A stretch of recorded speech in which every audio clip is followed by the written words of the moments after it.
Salut à tous nos chers abonnés et bienvenue, à nouveau dans notre espace dédié au sport. Ici, on ne commente pas le football, on le décortique, on le sublime et parfois, on le secoue.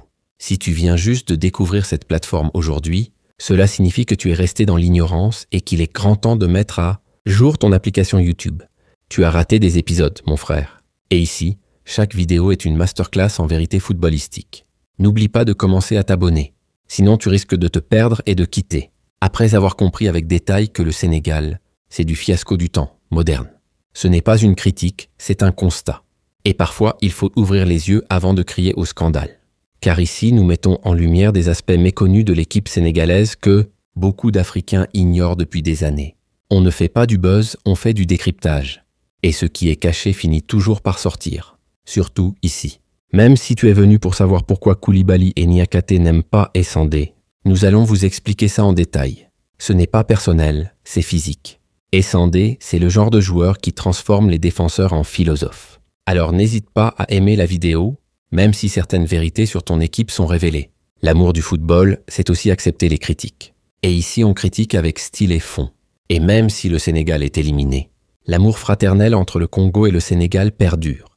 Pas seulement jusqu'à la gare, mais jusqu'à la fin des temps, s'il y en a une, bien sûr. Le ballon nous divise sur 90 minutes, mais nous unit pour l'éternité. C'est ça l'Afrique du football. N'hésite pas à partager cette vidéo avec ton ex. Qui sait, cela pourrait lui faire plaisir. Et si elle est sénégalaise, elle comprendra enfin pourquoi tu cries « Essandé » dans ton sommeil. Passons maintenant aux détails. Attache ta ceinture, car ce qui suit n'est pas un résumé. Ce sont des révélations. Sénégal contre Soudan. Les Lions de Bessé sont imposés à Diamniadio. Voici l'analyse tactique. Statistiques et performances individuelles à suivre de près. Car une victoire, oui, mais une victoire qui soulève plus de questions que de certitudes. Le vrai test arrive bientôt. Il y a des joueurs à surveiller de près car tout peut arriver. L'objectif est de ne pas encaisser le moindre but. Notre domination doit être indiscutable. La RDC ne vient pas pour discuter. Elle vient pour imposer. Et chaque joueur congolais est un chapitre d'un livre que le Sénégal n'a pas encore lu. Si nous parvenons à battre le Sénégal sans encaisser de but, cela mettra tout le continent africain d'accord, sans qu'on puisse dire que le Sénégal avait sa place en Coupe du Monde. Blabla. Ce ne sera pas une victoire, ce sera un verdict. Et le tribunal, c'est Kinshasa.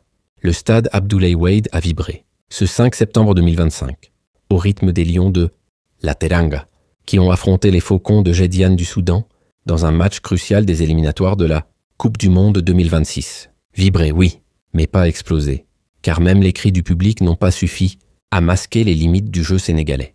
Devant un public bouillant et sous un ciel partiellement nuageux, le Sénégal a livré une prestation, on va dire solide, ponctuée de moments de maîtrise collective et d'éclats individuels.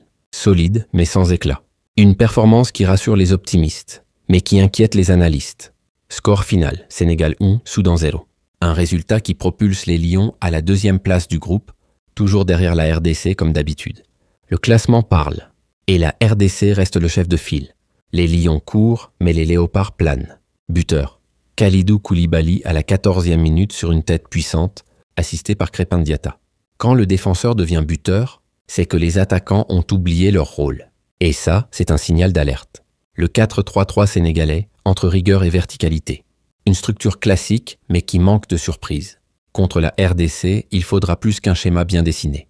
Le sélectionneur sénégalais a opté pour un 4-3-3 classique, misant sur la solidité défensive de Koulibaly et Niakhaté, la percussion de la légende africaine Sadio Mané, bien que vieillissant mais courant encore face aux équipes moyennes, et la créativité de Pape Matar Sarr, le magicien du milieu. Mané court, mais le chrono tourne. Et face à Wan-Bissaka, ce ne sera pas une promenade. Quant à Pape Matar, il est l'étincelle. Mais attention à ne pas jouer seul dans le noir. En défense, Edouard Mendy a été impérial dans ses sorties aériennes. Bien qu'assez peu sollicité par le poids de l'âge, ce qui est intéressant car Samuel, Essandé va encore lui rendre la vie difficile comme à Dakar, c'est du copier-coller. Mendy a volé haut, mais Essandé arrive avec des missiles sol-sol. Et cette fois, le ciel pourrait s'assombrir. Koulibaly, en plus de son but, a été le patron de la défense, dominant les duels et relançant proprement. Niakhaté et Diouf ont verrouillé les couloirs, empêchant les transitions soudanaises. Contre le Soudan, ça passe. Contre Mboukou, Bongonda et Wissa, c'est une autre partition. Et les notes sont plus rapides. Un match intéressant entre ces deux équipes, Mais la véritable épreuve sera de résister aux attaques de Mboukou et Bongonda. Ce ne sont pas des attaquants, ce sont des éclairs. Et le paratonnerre sénégalais risque de grésiller. Cela s'annonce compliqué, surtout avec Wissa dans les parages et les montées d'Aron, Wan-Bissaka et Masuaku, ainsi que Kayembe. Une armada sur les flancs. Et quand ça déborde, ça ne revient pas. Le Sénégal devra courir beaucoup. Au milieu, Pape Gueye a joué en sentinelle, récupérant de nombreux ballons, tandis que Pape Matar Sarr a été le métronome, alternant jeu court et longue passe vers les ailes. Celui-là, c'est de l'excellence au sens propre du terme. Pape Matar, c'est le cerveau. Mais face à Sadiki et Moutusami, il faudra penser plus vite que l'éclair. Habib Diarra a apporté une montée en intensité et un pressing élevé. Cependant, contre les léopards, mon ami, il vaut mieux éviter de presser, car aucun joueur n'est novice. Tous sont de véritables techniciens. Si tu tentes un pressing, tu risques de te faire avoir par les petits ponts et Wissa pourra alors filer vers Edouard Mendy. Le pressing contre la RDC, c'est comme jouer au poker avec des cartes visibles. Tu te fais plumer en beauté. En attaque, Sadio Mané, bien qu'il ait été plutôt discret en première mi-temps, a multiplié les courses et les déplacements en seconde période. Toutefois, il doit intensifier ses appels face à Aaron Wan-Bissaka. Je pense que vous comprenez le niveau de la situation. Wan-Bissaka ne défend pas, il neutralise. Et Mané devra sortir ses meilleures feintes pour espérer respirer. Boulaye Dia a eu un impact sur la défense adverse, même s'il n'a pas réussi à marquer. L'intention était là, mais l'exécution manque de tranchant. Et face à Mbemba, il faudra plus qu'un impact, il faudra une explosion. Iliman Ndiaye a été très actif, provoquant plusieurs fautes et corners. Cher Boulaye Dia et Iliman Ndiaye, vous devrez cette fois faire face à Mbemba. C'est cela qui fera la différence. Mbemba, c'est le mur. Et ce mur ne se contourne pas, il se respecte. Mardi, ce sera le test ultime. Statistique clé du Sénégal. Le Sénégal a eu la possession de 58% contre 42, très équilibré, avec 12 tirs et seulement 5 cadrés en plein Dakar. Ça craint. Avoir le ballon, c'est bien. En faire quelque chose, c'est mieux. Et là, on dirait qu'ils ont dansé autour du cuir sans jamais frapper fort. Seulement 6 corners. Cela montre qu'il n'y a pas eu plus de débordements dangereux. Les ailes étaient là, mais sans vent. Pas de tempête, juste des brises timides. Faute commise, 11 face à une équipe aussi moins dangereuse. Si tu dois faire 11 fautes pour contenir le Soudan, imagine le carnage face à Mboukou et Wissa. Ils ont écopé de 2 cartons jaunes. À Kinshasa, devant les techniciens congolais, ils vont en avoir 8. D'autres iront au vestiaire. Le stade des martyrs ne distribue pas des cartons, il les imprime en série. Et les Lions risquent de finir à 9. Duel gagné, 62% seulement face à une équipe moins physique. Et alors face aux costauds congolais, vous avez la réponse. Si le Soudan vous bouscule, le Congo va vous renverser.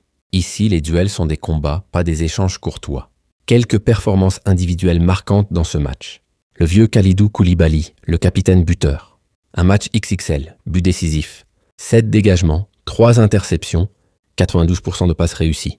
Il a incarné la sérénité et la puissance. Le lion vétéran a rugi, mais attention, à Kinshasa, même les vieux rocs peuvent se fissurer sous la pression.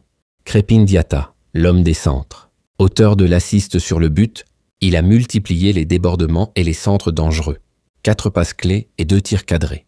Il a tenté, il a insisté. Mais face à Masuaku et Wan-Bissaka, les couloirs deviennent des labyrinthes sans sortie. Pape Gueye, le mur du milieu. Avec 5 récupérations et une présence constante dans les duels, il a été le garant de l'équilibre défensif. Solide, oui. Mais contre Sadiki et Moukao, il faudra plus qu'un mur. Il faudra un bunker. Sadio Mané, l'ombre menaçante.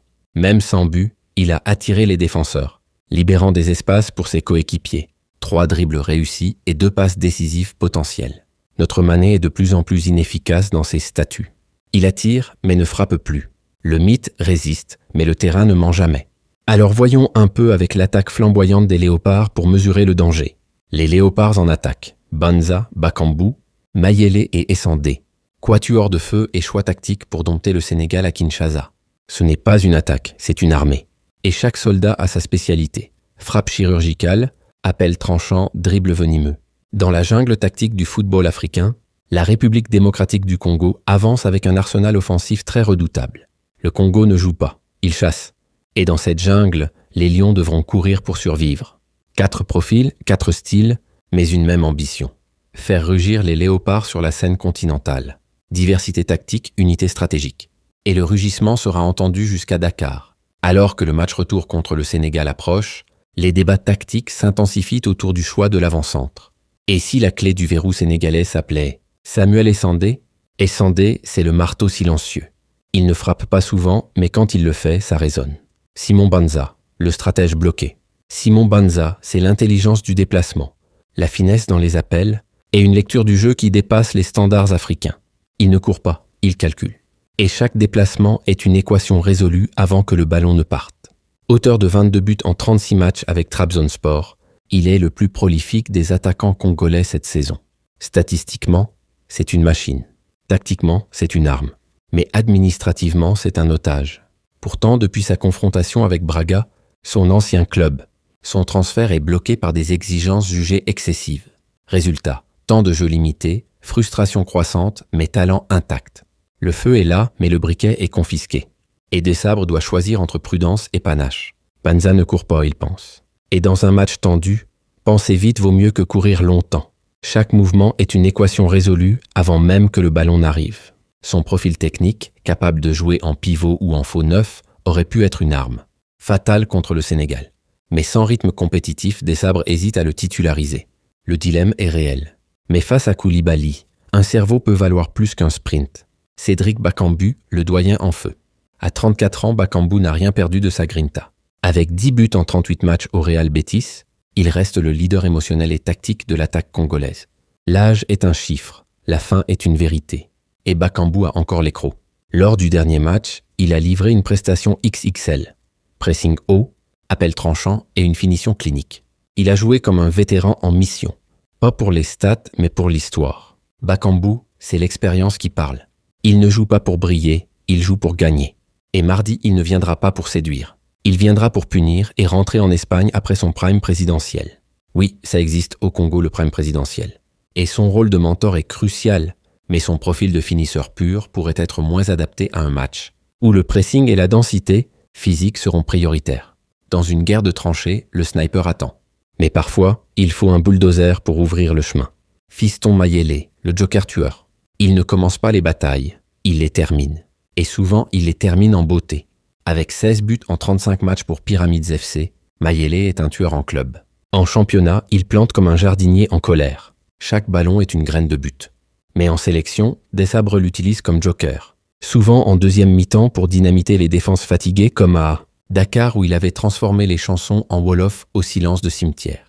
Il entre et le stade se tait. Même les tambours sénégalais ont baissé le volume. Ce jour-là, à Dakar, on parle. Avec l'épreuve. Sa vitesse, sa capacité à prendre la profondeur et son instinct de buteur en font un atout redoutable. Il ne court pas, il surgit. Et quand il surgit, les filets tremblent, comme au stade Abdoulaye Wade. Mayele, c'est le feu sous la glace. Il attend son moment, puis frappe sans prévenir. Un prédateur patient. Et quand il mord, il ne laisse que des regrets, comme il avait fait saigner les cœurs à Dakar. Contre le Sénégal, son entrée en jeu pourrait être décisive, surtout si le match reste fermé après 60 minutes. Car si le verrou tient, Mayele est le pied de biche.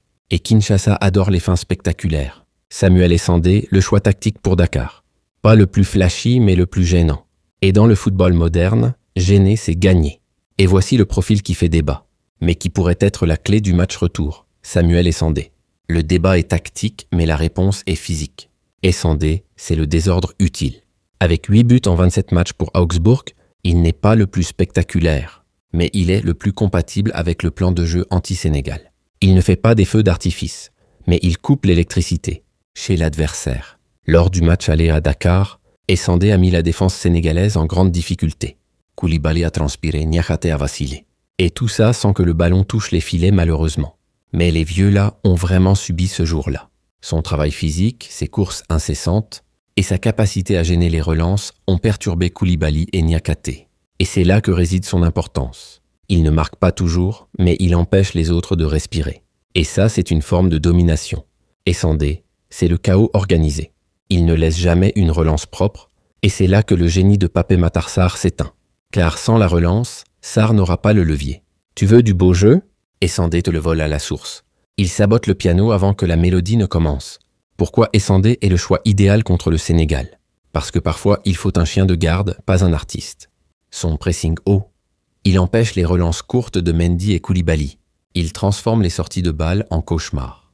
Et Mendy n'aime pas les cauchemars. Son impact physique, il fatigue la charnière centrale, la pousse à dégager long. Quand Koulibaly commence à balancer, c'est que le plan sénégalais est en feu. La neutralisation indirecte. En bloquant les relances, il réduit l'influence de Pape Matar Sarr, le métronome sénégalais.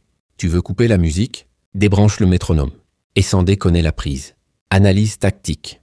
Le 4-2-3-1 avec Essandé en pointe, très compatible. Une formation pensée pour l'impact, pas pour séduire, mais pour dominer. Sébastien Desabre pourrait opter pour un système adapté pour Essandé. Le 4-2-3-1 avec Essandé en pointe, Bakambu ou Wissa en soutien, Mayele en joker, et Banza en option selon sa forme physique. C'est vraiment du lourd. C'est une armée en ordre de bataille. Et chaque soldat a une cible précise. Le choix du chaos stratégique. Face à une équipe qui aime construire, il faut envoyer les démolisseurs. Et Essandé est le chef du chantier. Face à une équipe sénégalaise qui aime construire depuis l'arrière, le choix d'un attaquant n'est pas qu'une question de but. C'est une question de déséquilibre provoqué, de zones bloquées et de génie neutralisé. Et dans ce registre, Samuel Essandé est le soldat idéal. Il ne fait pas briller les projecteurs, mais il les éteint. Et dans l'ombre, la RDC avance. Ce n'est pas toujours le plus brillant qui gagne, mais celui qui empêche l'autre de briller. Et mardi, à Kinshasa, les Lions risquent de jouer dans le noir. Merci chers abonnés. Demain, nous allons encore allumer les lumières sur ce dossier. Merci et à bientôt.